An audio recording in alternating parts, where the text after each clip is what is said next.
Today, we're going to talk about something many of us will recognize in ourselves, a deep preference for harmony over conflict.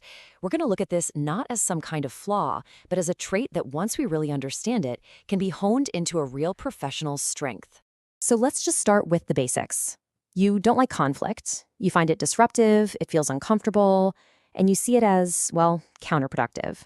This isn't a judgment, it's just a very common place for a lot of us to start. And because of that, you naturally prefer things to be harmonious. You want smooth interactions, you want people to agree, you want that feeling of psychological safety on your team. So what that means is you find yourself actively avoiding what you see as pointless arguments. You're probably the person who tries to de-escalate tension or find the common ground, all to keep the peace. At the very heart of this behavior is a core belief that keeping things peaceful is the absolute best way to keep your professional relationships intact. And that's a powerful, well-meaning motivation. It's rooted in valuing connection with others. But here's where we have to pause and really ask ourselves a tough question. The intention is good, for sure. But does this instinct to preserve harmony, sometimes at all costs, truly serve you, or your team, or your company, in a world that really needs innovation and growth? And this right here, this shows the paradox, doesn't it? Your intention is positive. You want to preserve harmony. But the unintended consequence can be negative. You end up hindering growth. When we sidestep that necessary friction, we might also be putting out the very sparks that lead to innovation. Important feedback doesn't get shared, great ideas aren't challenged, and real issues can just fester below the surface, all because we wanted to avoid a difficult conversation. So let's put a name on it. The conflict avoider isn't someone who hates all disagreement. No, it's someone who values harmony so much that they steer clear of necessary professional disagreements. And that word necessary is the key, because some conflict is absolutely essential if we're going to make any progress. Now, it is so important to be clear about our goal here. This is not about slapping a good or bad label on this behavior. The goal is, first, to understand the psychology that's driving it. Only then can we start to explore how this natural tendency can be refined into a conscious, powerful skill. This quote really gets to the heart of our philosophy. Refining doesn't mean you have to erase your preference for harmony. Not at all. It means learning to add a little strategic discomfort to your toolkit. It's about learning to tell the difference between friction that destroys value and debate that creates it. It's an evolution of your skills, not a rejection of who you are. So this brings us to the most important question of all. How do we actually refine this preference for harmony and turn it into a real professional strength? Well, the journey starts by shifting our perspective. It's about framing those tough conversations around shared goals, asking questions that create productive tension, and realizing that true lasting harmony isn't built by avoiding issues, but by resolving them together. Now that is the path from being a conflict avoider to becoming a truly effective professional. Have you ever found yourself doing just about anything to sidestep a disagreement? It's a deeply human thing to do, this thing we call conflict avoidance. And it's a trait that so many of us recognize in ourselves or others, but honestly, we almost always misunderstand it. So today, let's go a bit deeper and really look at what's going on at its psychological core. The common view, the one we all hear, is that avoiding conflict is just a sign of weakness, that it means you're passive or you just can't handle things. But that's often a really unfair judgment. So what we're going to do here is challenge that assumption and try to reframe our whole understanding of what's really driving this behavior.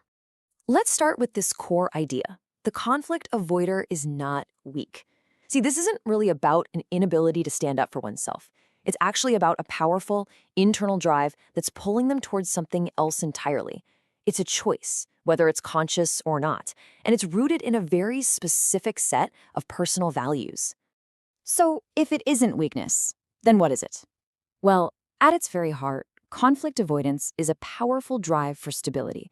It's an attempt to manage your environment, both what's happening inside you and what's happening around you, all to maintain a sense of order and, well, peace. Let's break down what that actually looks like. Think of this as the psychological blueprint. First, people who tend to avoid conflict, they fundamentally value stability. They just want a world that feels predictable and secure. They also have a very low tolerance for tension between people. It feels genuinely disruptive, almost unsafe to them.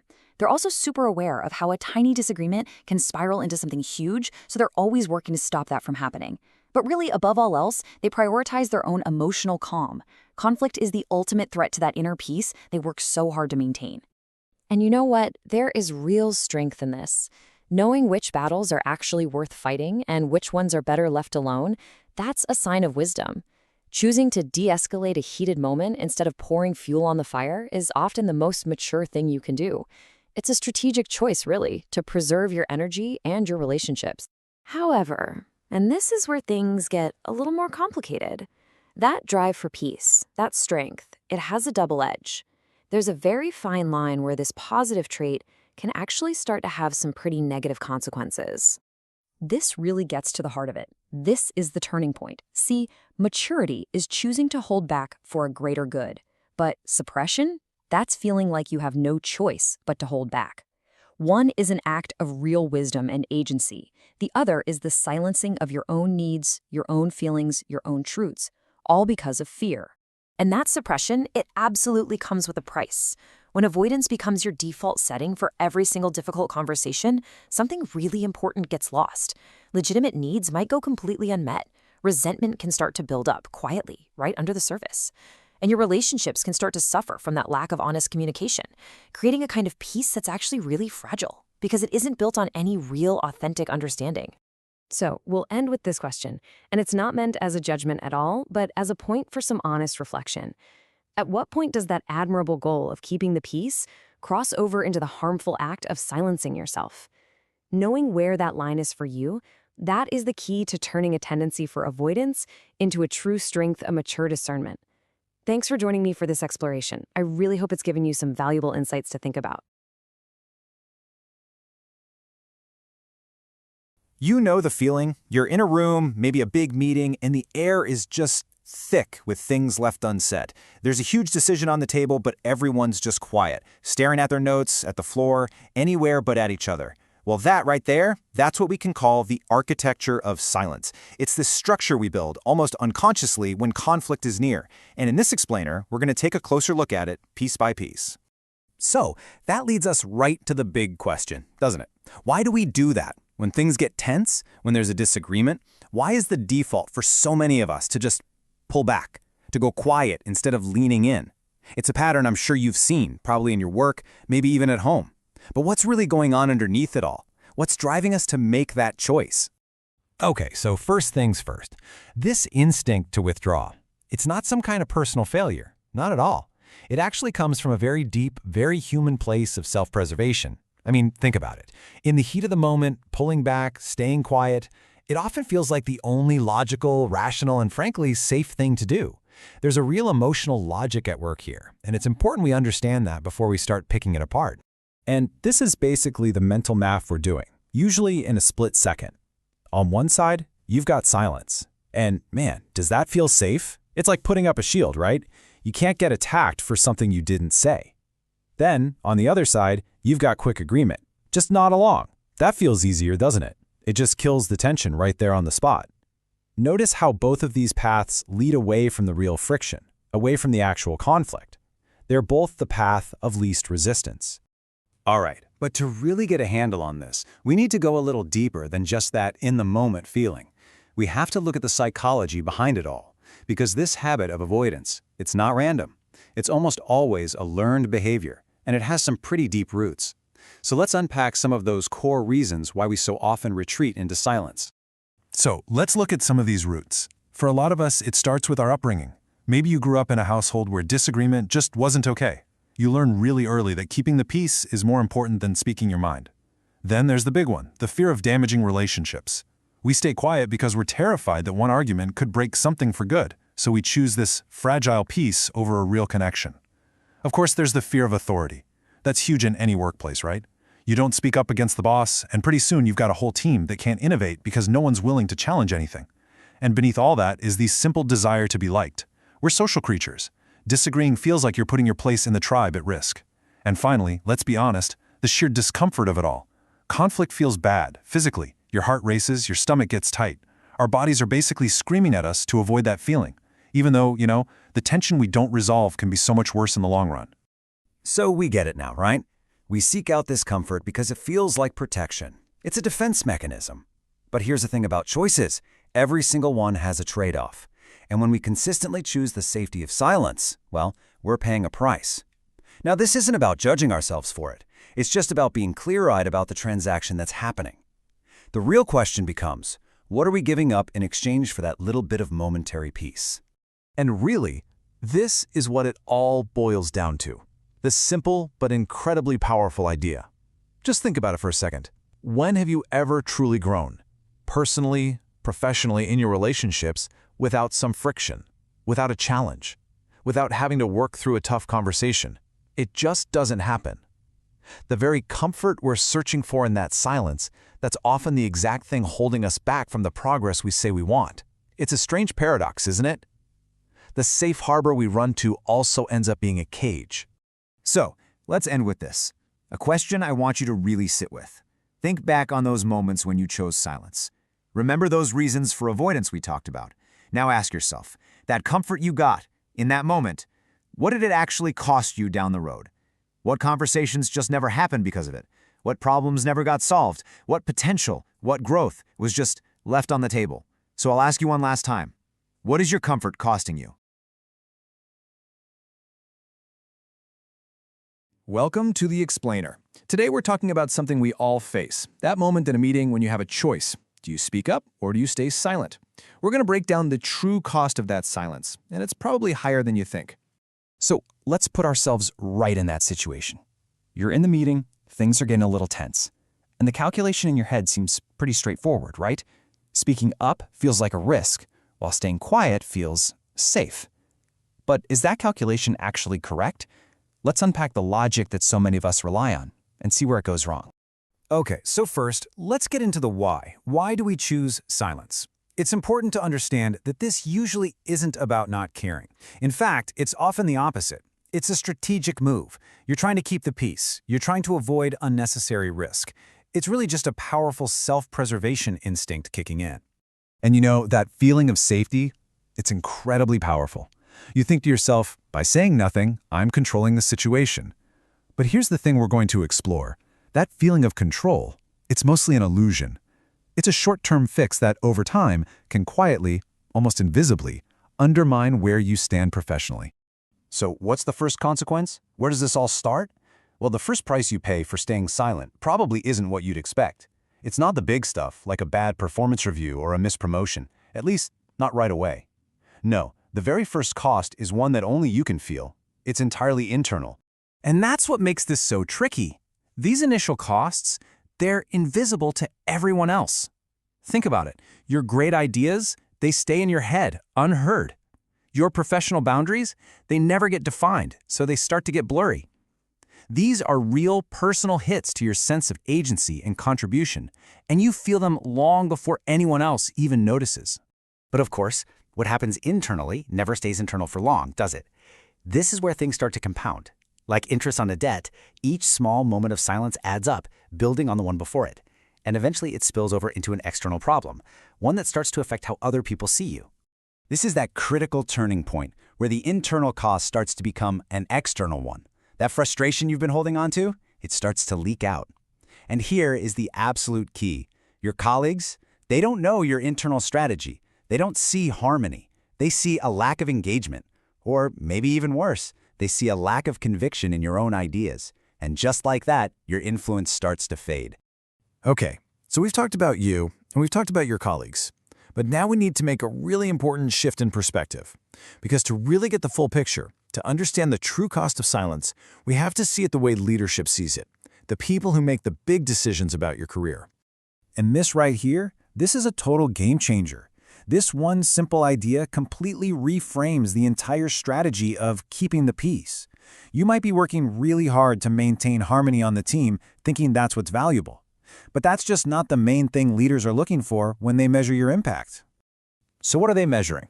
Well, it's this: contribution. And contribution is so much more than just ticking boxes and getting your tasks done. It's about actively making things better. It's about challenging things when they need to be challenged and driving for better results. Why? Because that's what signals real ownership. It shows you're invested in the outcome, not just the process. That's a direct measure of your value.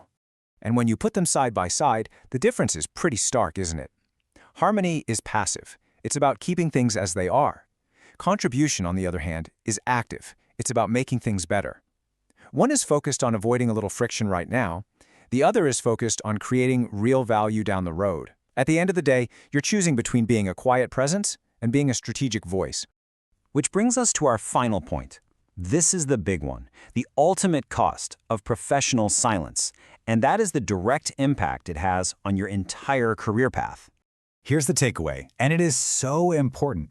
Challenging an idea in a constructive way, that's not being difficult. That's strategic thinking in action. It shows you're thinking about the big picture, not just your little corner of the project. And from that perspective, your silence isn't interpreted as agreement. It's often interpreted as a lack of strategic thought. So let's be really clear about this. Silence is not neutral. It's an action in itself, and it sends a message whether you intend it to or not. It says something about your level of engagement, your confidence, and frankly, your potential. Because moving up isn't about being a compliant team member. It's about being seen as a strategic partner. So let's leave you with this final thought.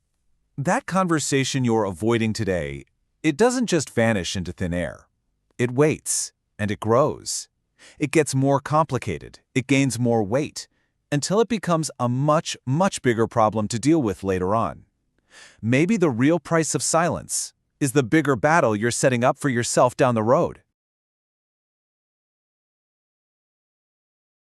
Today, we're going to dig into a really crucial professional skill, the art of principled friction. It's an idea that, honestly, challenges some of our most common instincts about what makes a good workplace. So, let's start with this core idea. This single sentence really questions a belief that so many of us hold, that a smooth, conflict-free environment is always the goal. And that brings us to something we could call the myth of harmony. You know, it's a natural instinct, right? We want to get along, keep things pleasant, avoid making waves. We're often taught that keeping everything harmonious is the sign of a great team player. But when we chase that harmony at all costs, it really begs a critical question. What is the true cost of this so-called peace? When our number one priority is to avoid any and all disagreement, what are we giving up without even realizing it? Well, the answer really lies in a fundamental misunderstanding between two very, very different concepts: conflict and aggression. Most of us shy away from conflict because, let's face it, we've been conditioned to see it as something negative, something destructive. This slide right here just dismantles that whole misconception perfectly. On one side, you have how we often see conflict as aggression, disrespect, or a nasty confrontation. But the reality, the one we're exploring, reframes it completely. Productive conflict is actually about finding clarity, keeping your composure, and gaining a new perspective. Okay, so let's build on that new way of thinking. Let's really explore what happens when we shift our goal away from avoiding friction and instead start pursuing the power of clarity.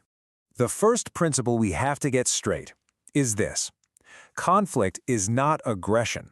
It's absolutely essential to separate these two in our minds. One is a personal attack. The other is a professional tool we can use to get to a mutual understanding. In fact, productive conflict is clarity. And that, right there, is the huge paradigm shift. The whole point isn't to win an argument. It's to cut through the noise, to actually understand different viewpoints, and to arrive at a shared, much clearer picture of the situation. So this slide really defines what we're talking about here. Clarity is the act of articulating your viewpoint calmly and with purpose. And that purpose is always to achieve mutual understanding. This simple shift changes the entire dynamic from me versus you to us versus the problem. Now that we see the potential of this approach, we also have to look at the alternative. We have to confront the price of silence. What happens when we consistently choose to just stay quiet instead? And we're back to our opening statement. Avoiding all friction does not create peace. What it creates is an illusion of peace. It's a quiet surface that's often just hiding deep misunderstandings, unresolved issues, and frankly, some pretty critical missed opportunities. What it really creates is invisibility. This is the true cost of silence. When you consistently withhold your perspective just to keep things smooth, your ideas, your contributions, and eventually you become invisible. So how do we actually move forward with this? Well, it comes down to developing what we'll call a professional's distinction. This is the skill that really separates those who stagnate from those who truly grow in their careers. You see, the professionals who really grow and succeed, they get this. They learn how to navigate friction constructively. They recognize that their perspective is valuable and that sharing it, even when it creates a little momentary tension, is essential for their own growth and for the health of their entire team. So here's how this all comes together into a practical model. These are the principles of principled friction. It's about stating your perspective, but with composure. It's disagreeing with an idea without disrespecting the person. It's always seeking clarity, not aggression. And most importantly, it's understanding that this very friction is what makes you and your ideas visible. And that leaves us with one final thought to reflect on. As you think about your own work, just ask yourself this. Where is my silence creating invisibility? Where could a single moment of principled friction lead to greater clarity, to better outcomes, and to a much stronger professional presence for me? You know, in any given workday, we face a choice. A project is heading in the wrong direction. A colleague oversteps a boundary, or maybe a decision is made that you just know is a mistake. And the choice is simple. Do you speak up or do you stay silent? For so many of us, the instinct is to choose silence, right? To preserve the peace. But what if that peace comes at too high a price? Let's dive into that. This single sentence, it really captures the core problem. When we consistently choose peace over expressing our voice, nothing moves forward.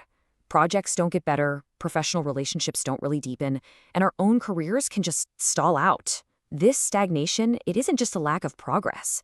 It's the slow erosion of our potential.